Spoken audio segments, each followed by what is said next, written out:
Je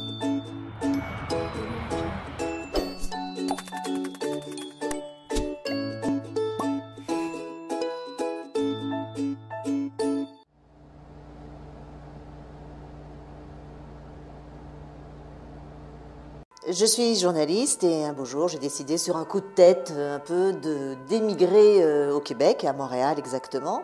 Je m'étais donné 6 mois, je suis restée 10 ans.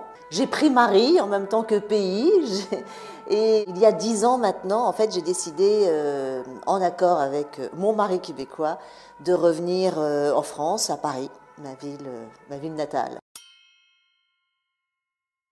Je suis arrivée avec mes 2 valises et voilà, et beaucoup d'enthousiasme et en fait je suis restée et je suis restée vraiment pendant 10 ans. J'ai pris la nationalité canadienne, donc j'ai la double nationalité et pendant plusieurs années l'idée du retour n'était pas à l'ordre du jour.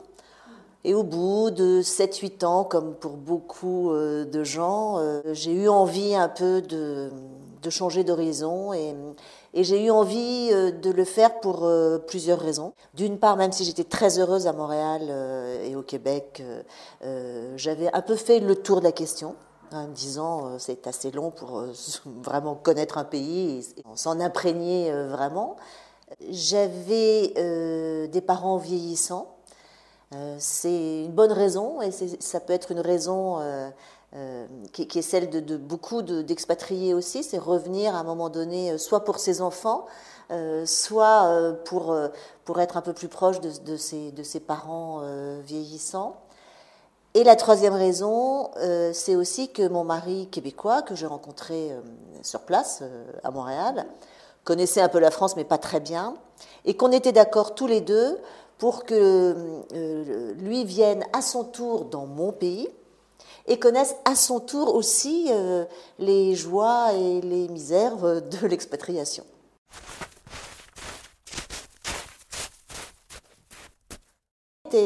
Mon mari québécois était extrêmement enthousiaste et excité à l'idée de venir vivre à Paris, que parce qu'il avait aussi beaucoup moins voyagé que moi, il était beaucoup plus vierge de tout. Et en fait, il a totalement sous-estimé l'impact que représente une immigration, totalement sous-estimé. Donc il est arrivé avec beaucoup d'enthousiasme. Et tout d'un coup, il s'est rendu compte que Paris était une ville formidable, aussi belle qu'il l'imaginait, mais que la vie au quotidien, dans une société française qu'il connaissait par petits bouts, parce qu'il venait en vacances avec moi, parce qu'il voyait des Français venir à la maison, mais en fait, il ne connaissait pas de l'intérieur, il n'avait jamais vécu au quotidien vraiment en France. Et donc, tout ce qui fait la difficulté de l'immigration aussi, c'est-à-dire tous ces mini-détails, les horaires de magasin, ce qu'on mange, la façon dont on interagit avec les gens, etc., tout ça qui est compliqué, même entre cousins, entre guillemets, hein, entre des Québécois et des Français.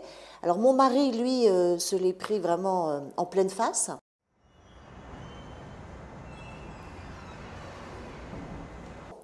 Et je pense que pour ceux qui reviennent, justement, le plus difficile, c'est que, d'abord, on ne sait pas trop à quoi s'attendre.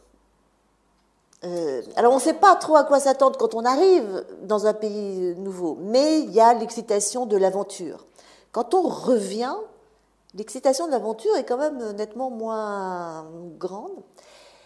Et en plus, absolument personne autour de vous, sauf ceux qui ont déjà vécu la même chose, ne comprend pourquoi vous pouvez ressentir certaines difficultés, puisque pour eux, vous rentrez chez vous. Donc quand on rentre chez soi, même après 5, 10, 15 ans d'absence, pour les autres, on rentre chez soi. Donc il n'y a pas d'adaptation au quotidien comme celle que vivait mon mari. C'est évident que je savais que, naturellement, que non, je n'irais pas acheter mon steak chez le boucher à 14h30, et qu'au mois d'août, en France, tout est fermé. Ça, je le sais. C'est dans mes gènes et c'est inscrit dans mon ADN.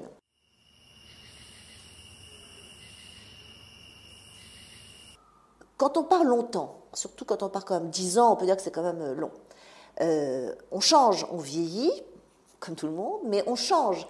Donc moi, quand je suis rentrée, j'estimais que j'étais peut-être à allez, on va dire à 70% françaises et à 30% québécoises. Mais ce 30% de Québécois, comment l'évalue-t-on?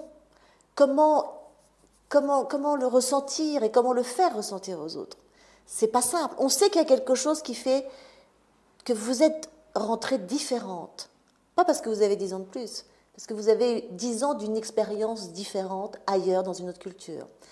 Mais ça n'est pas très perceptible par les autres, et vous-même avez un mal fou à exprimer ces 30% de différence et à les faire toucher du doigt. Donc ça, c'est compliqué. Vous pouvez ressentir un malaise, vous pouvez ressentir, voilà, dû à ça, quelque chose qui est compliqué, mais vous ne pouvez pas l'expliquer et les autres ne le comprennent pas. Donc, voilà.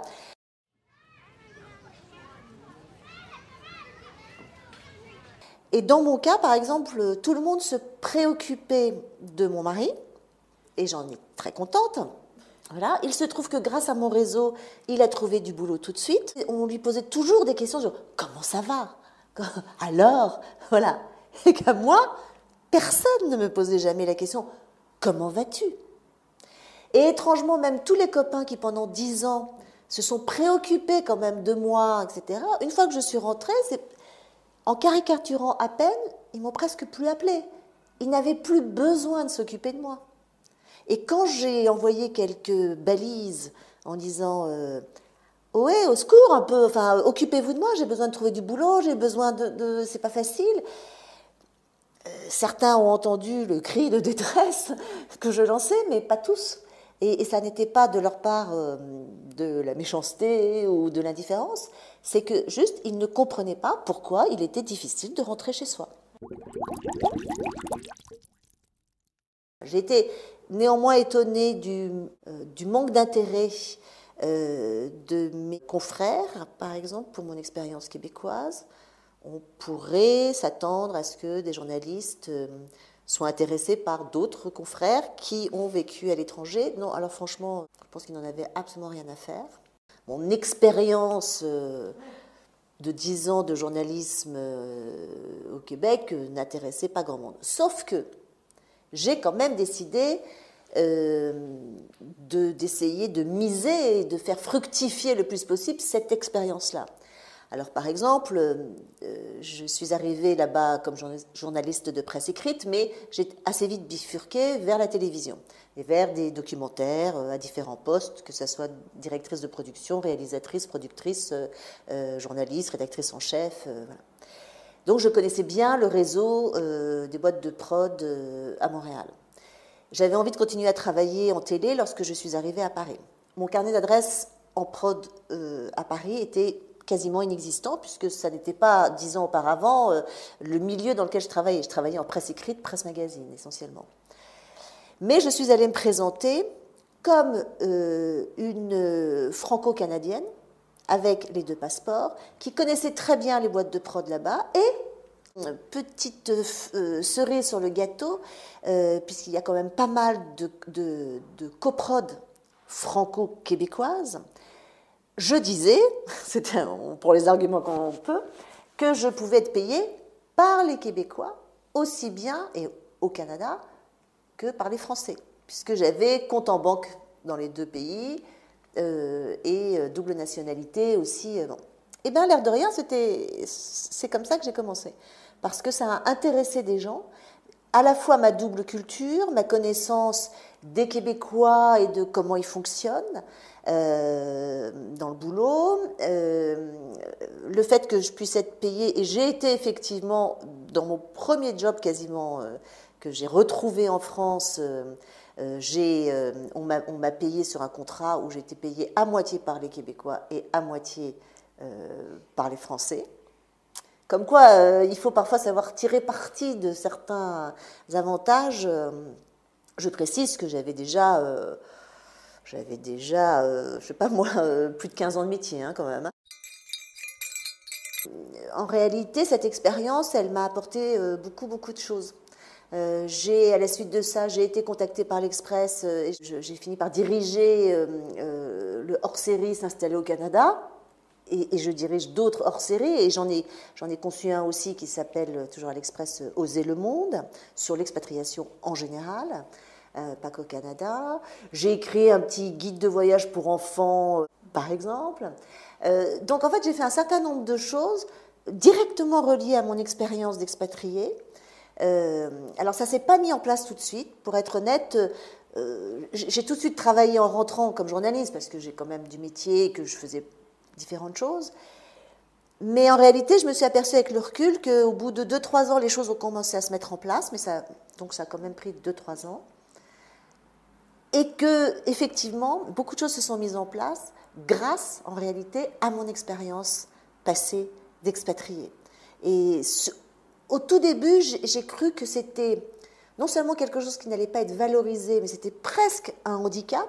En gros, qu'avez-vous fait ces 10 dernières années et ça ne nous intéresse pas, donc bon. Et on vous reprend là où vous étiez il y a 10 ans. Enfin, donc c'était pas a priori très positif. Et petit à petit, en fait, alors est-ce le hasard ou pas, enfin, j'ai certainement contribué à valoriser au mieux et j'ai réussi à le faire, mais ça peut être aussi un peu le hasard. Mais en fait, mon expérience d'expatriée au Québec, tout compte fait, m'a servi de base pour redévelopper et retrouver des boulots en France. J'avais acquis une façon très nord-américaine de me présenter. Et je disais, et encore une fois, pourtant je suis dans un métier, dans une profession où on se dit les gens sont ouverts. Bon. Eh bien non. En général, non. Mais, donc je disais, par exemple, en télé, ben, moi je suis journaliste, c'est la base de mon métier depuis 25 ans. Mais j'ai été directrice de production, réalisatrice, productrice, rédactrice en chef d'une émission de plateau. Je peux faire beaucoup de choses. Et alors on me disait, mais vous êtes surqualifiée pour le poste? Je dis, ben écoutez, oui, mais c'est pas grave, il faut bien recommencer. Je viens d'arriver en France, il faut recommencer. J'avais bien appris la leçon québécoise et nord-américaine qui était commençons un peu bas et montons vite. Je disais, c'est pas grave. Et en plus, pour le prix d'une, vous en avez 2, 3. Et puis on fait connaissance, et puis voilà, vous ne me proposez pas non plus de balayer dans la rue. Donc bon, ça va, il n'y a pas de problème. Ça gênait les Français qui n'ont pas cette habitude-là. Et il fallait presque que j'insiste pour dire, écoutez, je veux dire, ne me refusez pas parce que je suis surqualifiée, je ne vous demande pas plus d'argent. Donc j'accepte le job, et je pense que ça peut être quand même pas mal pour vous aussi, d'avoir quelqu'un de surqualifié. Et je serais restée à ma place. Voilà, je veux pas être calife à la place du calife nécessairement. Mais ça, c'est une attitude qui est pas très bien comprise en France. Je dirais que ma façon de fonctionner, ce que j'ai appris pendant ce long séjour nord-américain est très ancré en moi. Donc, et j'essaye de garder ce qu'il y a de mieux. Donc je crois que quand on vit comme ça une expérience à l'étranger, qu'elle soit plus ou moins longue, elle est toujours très enrichissante et que c'est à nous de faire une sorte de mix intelligent et de garder ce qu'il y a de mieux dans les 2 pays qu'on a fréquentés, enfin ou dans le pays qu'on a fréquenté et dans celui dans lequel on retourne. Mais il faut s'adapter. J'ai pas de recette miracle. Je pense qu'il faut rester ce qu'on est aussi, mettre en avant ce qu'on a appris et essayer de convaincre les gens que ce qu'on a appris était intéressant et que pour eux aussi, ça sera intéressant. Mais c'est vrai que en France, il est encore particulièrement difficile aussi de se présenter à des gens. Moi, je le fais de temps à autre, comme ça, pour voir, en disant « Bonjour, voilà, je sais faire ça, ça, ça et ça. Ce que vous faites m'intéresse. Je ne sais pas ce qu'on pourrait faire ensemble, mais y aurait-il des possibilités? Je serais prête à m'adapter et à faire des choses avec vous. » Dans 99% des cas, les gens vous regardent en disant « Mais non, je ne sais pas, vous ne rentrez pas dans les bonnes cases. » Et puis, de temps en temps, il y a 1% où on dit « Ah, mais oui !» Je pense qu'il ne faut pas perdre patience, je pense qu'il faut continuer à se dire qu'on va évoluer. Moi, c'est ce que je voulais. Moi, je ne voulais pas revenir en France et reprendre exactement là où j'en étais 10 ans auparavant. C'est pour ça que moi, par exemple, j'ai commencé à continuer à travailler en télé, ce que je ne faisais pas 10 ans auparavant. parce que ça m'amusait, que ça m'intéressait, que j'avais envie de continuer. Je l'ai fait pendant 2-3 ans, ça n'a pas été si facile que ça, j'ai dû accepter quand même des jobs un peu en dessous, voire parfois très en dessous de mes compétences et de mes qualifications. Ce n'était pas très grave, je ne l'ai pas mal vécu, sauf qu'au bout de, voilà, la première année, je n'ai pas mal vécu, la deuxième année non plus, au bout de 3 ans, là, je me dis, bon, bah, là, maintenant, il faut évoluer. Ça. Puis au bout d'un moment, bah, ça a fini par porter ses fruits, et tout compte fait, effectivement, c'est grâce au Québec que j'ai fait beaucoup de choses en France depuis, et tout compte fait, ça a fonctionné. Tout compte fait, cette expérience-là m'a finalement beaucoup servi dans mon retour professionnel. Moi, je fais une immense différence entre les immigrés et les expatriés d'entreprise. Si la confrontation culturelle, si le choc des civilisations, si j'ose dire, est le même à peu près pour tous, je trouve que l'état d'esprit est absolument différent. Partir avec un job, une maison qu'on vous aide à trouver, et une date de retour, en étant payé par la France, en bénéficiant de la sécurité sociale de la France, etc., il n'empêche que ça puisse être difficile sur place, éventuellement, mais ça n'est pas du tout le même état d'esprit que de partir comme immigré, de faire toutes les démarches pour obtenir les visas, de n'avoir absolument aucun filet de sécurité et surtout de ne jamais savoir quand et si on va revenir. Et d'ailleurs, sauf dans des pays où il y a très très peu de Français ou de francophones, et dans ces cas-là tout le monde se retrouve, les immigrés ne fréquentent pas les expats. Tout à fait. Du tout. Donc la problématique du départ et du retour, je trouve, même s'il y a évidemment des points communs, n'est pas du tout la même dans le cas d'un jeune PVTiste qui part au Québec pour 1 an, 2 ans, et puis qui finalement va rester 3-4 ans, et puis un beau jour va revenir ou repartir ailleurs, que dans le cas d'un ingénieur de Total qui part pour 2 ans en Indonésie, puis qui repart 3 ans aux États-Unis. Là, c'est une problématique d'expatrié qui est bien particulière. Moi, je ne fais pas du tout, je trouve que ça ne se ressemble pas. C'est pas, il y a bien sûr un noyau d'expérience qui est similaire, mais ça n'a rien à voir. Un expatrié, quand il revient, il a un job. Il a souvent gardé sa maison, son appartement, et puis surtout, il a un job. Moi, quand je suis rentrée, quand je suis partie et quand je suis rentrée, je n'avais pas de job, je n'avais pas vraiment d'argent, je n'avais pas d'appartement. Pas de sécurité. Pas de sécurité du tout. Même pas de sécurité sociale, il faut du temps pour reprendre. Donc, non, ça n'a... Enfin, moi, je ne lis pas les deux expériences. Elles sont quand même extrêmement différentes. Et je trouve qu'il y en a une qui est beaucoup plus facile que l'autre. Il est vrai que revenir dans son pays est beaucoup plus difficile que d'en partir. Dans les deux cas, il y a une forme de véritable aventure, d'inconnu. Dans les deux cas, il faut un état d'esprit.